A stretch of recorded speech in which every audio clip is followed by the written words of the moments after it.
Hello students, good morning. जैसा कि आज आप देख रहे हैं, इस वीडियो क्लास में हम जिस टॉपिक पर चर्चा करने जा रहे हैं उसका शीर्षक है त्वरक की अवधारणा। त्वरक यानी एक्सीलरेटर। एक्सीलरेटर शब्द सुनकर शायद आपको कुछ ध्यान आए कि आम जीवन में भी हम इस शब्द का प्रयोग कहीं करते हैं या सुनते हैं। विशेषकर बॉयज़ या गर्ल्स जो कि स्कूटर बाइक्स चलाते हैं उसमें इस शब्द को प्रयोग किया जाता है। हालांकि आम भाषा में हम उसको बोलेंगे स्पीड बढ़ाओ, स्पीड बढ़ाओ, लेकिन एक्चुअल में किसी व्हीकल की स्पीड बढ़ाना मतलब एक्सीलरेट करना, है ना। गियर डाल के और फिर स्पीड बढ़ाते हैं तो गाड़ी अधिक गति से एक्सीलरेट करती हुई चलती है। तो एक्सीलरेटर वहीं से लिया गया है इकोनॉमिक्स में। और यहाँ अर्थशास्त्र में एक्सीलरेटर का मतलब है किसकी स्पीड बढ़ाना, आय की वृद्धि की गति बढ़ाना। तो कहीं न कहीं से जब प्रारंभिक प्रयासों के तहत गुणक सिद्धांत के द्वारा जब अर्थव्यवस्था में एक बार निवेश बढ़ाकर जान डाल दी जाती है तो फिर अर्थव्यवस्था में एक निवेश की प्रक्रिया चल पड़ती है जिसे हम संचयी प्रक्रिया कहते हैं, जिसमें कि प्राइवेट सेक्टर का निवेश भी सामने आने लगता है। तो कुल मिलाकर बात यह है कि निवेश सिद्धांत जो है, जो कि केन्स ने दिया, उन्होंने त्वरक सिद्धांत की कल्पना नहीं की। उन्होंने सिर्फ निवेश सिद्धांत दिया और उसमें उन्होंने ये व्याख्या की कि जब मंदी आ जाती है, जो कि 1930 की विश्वव्यापी मंदी उन्होंने देखी थी, तो बेरोजगारी फैल जाती है। तो दूसरा लक्षण उसका अति उत्पादन, जो कि बिना बिका हुआ माल कंपनियों में भरा पड़ा रहता है, जिस वजह से कंपनियों को अपना प्रोडक्शन कार्य भी बंद करना पड़ता है। इस वजह से छंटनी होती है और बेरोजगारी फैल जाती है। सेम आज भी हो रहा है। कारण अलग हो सकता है। कोरोना महामारी जो विश्वव्यापी बीमारी है, इस वजह से पूरा विश्व जो है वो मंदी की चपेट में आ गया है। कारण कुछ भी हो, लेकिन मंदी आज भी वही जो कि आप देख सकते हो। आज आपको उदाहरण देके पढ़ाने की ज़रूरत नहीं है कि 1930 की विश्वव्यापी मंदी में ऐसा हुआ था। आज आप खुद देख सकते हो कि पूरे विश्व में किस तरीके से लोगों को घर बिठाया जा रहा है, उनका रोजगार कंपनियों के द्वारा छीना जा रहा है, क्योंकि कंपनियों के पास फर्दर प्रोडक्शन के लिए डिमांड नहीं है। क्योंकि लोग डिमांड नहीं कर रहे हैं, क्योंकि लोगों के पास आय के साधन नहीं हैं। आय के साधन यानी कि उनके पास क्रय शक्ति नहीं है।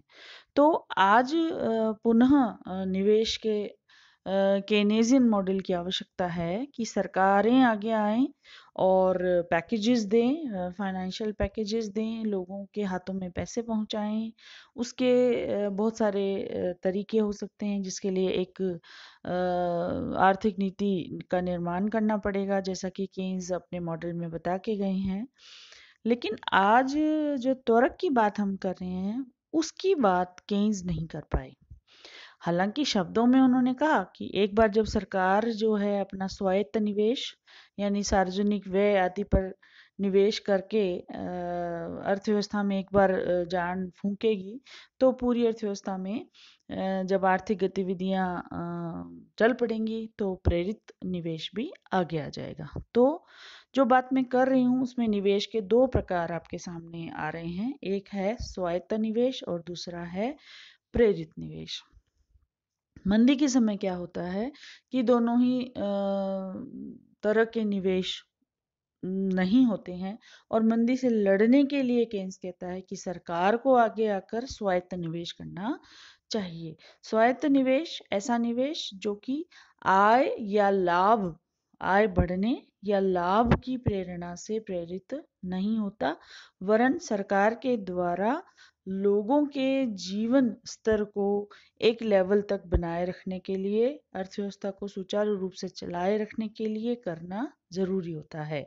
ऐसा पैसा ऐसा निवेश जो कमा कर लाए ये ज़रूरी नहीं है। सरकार को यह इच्छा नहीं रखनी होती कि मेरा पैसा कमा कर लाएगा, क्योंकि सरकार प्राइवेट सेक्टर नहीं है। जबकि प्राइवेट सेक्टर का जो निवेश है वो हमेशा ही लाभ की प्रेरणा से किया जाता है, आय वृद्धि की आशा से किया जाता है कि मैं 1 रुपया लगा रहा हूँ तो वो सवाया या 1.5 गुना या 2 गुना बन के वापस आए, मतलब लाभ कमाकर वापस आए। तो लाभ कमाने की प्रेरणा से जब कोई निवेश किया जाता है तो वो जनरली प्राइवेट सेक्टर के द्वारा ही किया जाता है और उसे प्रेरित निवेश कहते हैं। तो कोई भी अर्थव्यवस्था अकेले स्वायत्त निवेश से या अकेले प्रेरित निवेश से नहीं चल सकती है। दोनों का एक उचित कॉम्बिनेशन होना आवश्यक है। और विशेषकर जब अर्थव्यवस्था मंदी से लड़ रही हो तो प्रेरित निवेश चूंकि घर बैठ जाता है, चूंकि तालाबंदी हो जाती है, चूंकि पहले से ही सामान बना हुआ है और जो बिक नहीं रहा है, अति उत्पादन की समस्या पैदा हो जाती है। इसलिए सरकार रूपी संस्था को आगे आकर स्वायत्त निवेश की मात्रा को बढ़ाकर अर्थव्यवस्था में एक बार जान फूंकने का काम करना पड़ता है। इसे केन्स पंप प्राइमिंग भी कहते हैं। पंप प्राइमिंग यानी प्रारंभ में जब पाइप्स सूखे होते हैं और मोटर पानी नहीं चढ़ाती है तो उस पंप में थोड़ा पानी डाला जाता है, जिससे कि बाकी का जो उधर का जो पानी है उस सूखी पाइपों में जब गीली हो जाती हैं तो मोटर उसको खींचने में कामयाब हो जाती है। तो इस तरीके से त्वरक की अवधारणा जो है निवेश गुणक के बाद आती है। तो हम केन्स पे इल्ज़ाम लगा सकते हैं कि केन्स ने प्रेरित निवेश की बात तो की, लेकिन त्वरक की अवधारणा की बात नहीं की। प्रेरित निवेश के बारे में ज़्यादा कुछ वो नहीं कह पाए, क्योंकि उनका जो कंसंट्रेशन था वो सिर्फ और सिर्फ उस समय मंदी की समस्या से लड़ने पे था। और चूंकि प्राइवेट सेक्टर अपने घर बैठा था तो उनका सारा का सारा ध्यान जो था वो सरकारी सेक्टर की क्रियाशीलता पर था। तो आज हम उन आधुनिक अर्थशास्त्रियों की बात करते हैं जिन्होंने त्वरक की अवधारणा से अर्थशास्त्र का परिचय करवाया, जो कि बेसिकली हिक्स और सेमिल्सन के नाम से जाने जाते हैं। तो सबसे पहले, इनसे भी पहले त्वरक नामक शब्द का जो परिचय या प्रयोग करने का श्रेय जो है वो J.M. क्लार्क को दिया जाता है। 1917 में इन्होंने सबसे पहले हमें इससे परिचित करवाया। तो अब जो आपके सामने स्लाइड खुली है वो है कि त्वरक सिद्धांत बेसिकली क्या कहता है, किस बात से संबंधित है, ये मैं आपको समझा चुकी हूँ। लेकिन आपको लिखना कैसे है विशेष करके मैंने आपको समझाया है। लिखना कैसे है ये जो स्लाइड्स मैंने तैयार की है उसमें आपको देखने को मिल जाएगा। आप अपने नोट्स तैयार कर सकते हैं उनकी मदद से।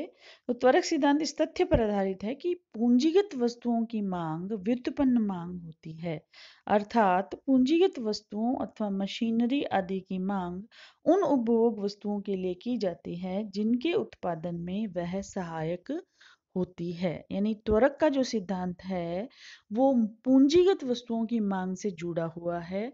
और पूंजीगत वस्तुएं बेसिकली हम मशीनरी से हम उसे इंट्रोड्यूस कर सकते हैं। मशीनरी या मशीनें सीधा उपभोग के काम नहीं आती है।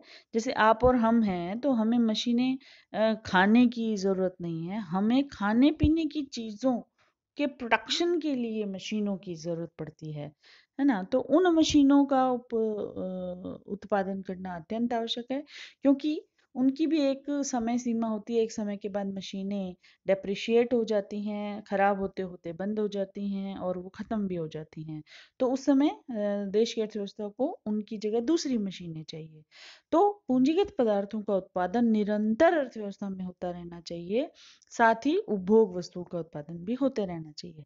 लेकिन उपभोग वस्तुओं का उत्पादन या उनकी मांग जो है बढ़ेगी, तभी पूंजीगत वस्तुओं की मांग भी बढ़ेगी। तो त्वरक सिद्धांत इस तथ्य पर आधारित है कि पूंजीगत वस्तुओं की मांग डायरेक्ट ना होकर इनडायरेक्ट होती है, जिसे हम व्युत्पन्न मांग कहते हैं। डेराइव्ड डिमांड भी इसको कहते हैं। डेराइव्ड डिमांड यानी कि व्युत्पन्न मांग, यानी कि डायरेक्टली नहीं की जाती, बल्कि उपभोक्ताओं के द्वारा जिन वस्तुओं सेवाओं की मांग की जाती है, उन वस्तुओं सेवाओं को प्रोड्यूस करने के लिए मशीनरी या पूंजीगत वस्तुओं की मांग की जाती है।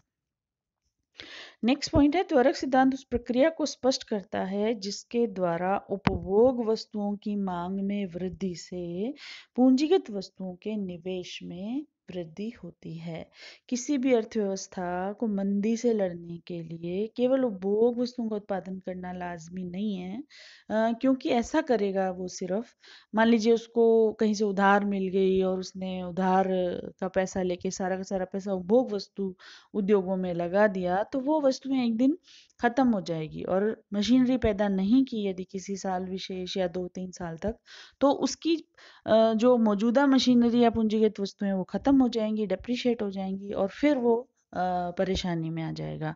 अतः पूंजीगत वस्तुओं में निवेश अत्यंत आवश्यक है, जो कि उपभोग वस्तुओं की मांग से संबंधित है।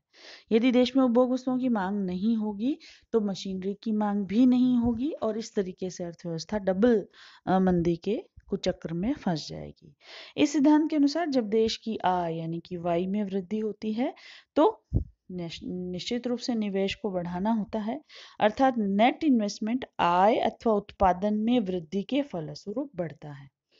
निश्चित रूप से यदि पिछले साल की आय मान लीजिए 1000 करोड़ है और इस साल की आय 1500 करोड़ है, तो जो 500 रुपये का हमें फायदा हुआ है, वो ही हम आगे जाके निवेश के रूप में कर पाएंगे। यदि 1000 करोड़ की आय है और 1000 करोड़ ही व्यय है, तो फिर नेट इन्वेस्टमेंट के लिए पैसा कहाँ से आएगा? तो इस तरीके से वो देश जो इस त्वरक प्रक्रिया का पालन नहीं करते हैं, पूंजीगत वस्तुओं में या पूंजी निर्माण का काम नहीं करते हैं, इस तरह की नीतियां नहीं बनाते हैं, धीरे धीरे वो परेशानी में आ जाते हैं। जितना भी उधार वो पूरी दुनिया से या जिन साधनों से लेते हैं, उस उधार को वो उपभोग वस्तुओं पर ही निर्माण पर ही खर्च कर देते हैं। एक दिन उनका पूंजी भी खत्म हो जाती है और इस तरीके से वो परेशानी में आ जाते हैं। तो इस तरीके से त्वरक सिद्धांत पर हर सरकार का कार्य करना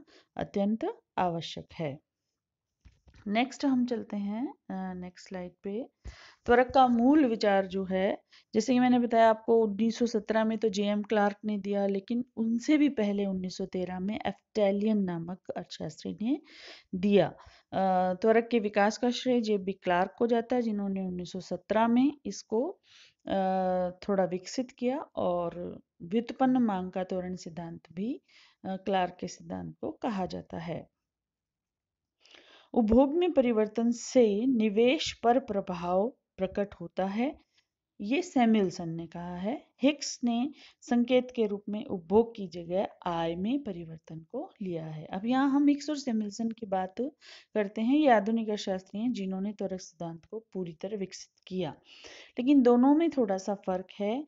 जहाँ सैमुअल्सन ने उपभोग में परिवर्तन को स्थान दिया अपने त्वरक सिद्धांत में, वहीं हिक्स ने आय में परिवर्तन को स्थान दिया अपने त्वरक सिद्धांत में।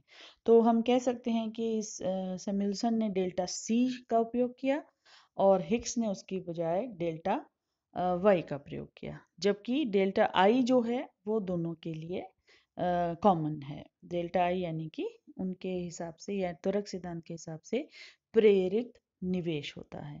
तो त्वरक गुणांक जो है वो इज इक्वल टू प्रेरित विनियोग बटा उपभोग में परिवर्तन, या इसको फॉर्मूला वाइज देखें तो त्वरक गुणांक जो कि delta I by delta C, Samuelson ने चूंकि उपभोग को लिया है, डेल्टा सी का प्रयोग किया है, इसलिए सैमुअल्सन के हिसाब से त्वरक गुणांक is equal to delta I upon delta C होता है। त्वरक गुणांक स्थिर नहीं, बल्कि इसमें परिवर्तन होता रहता है। जो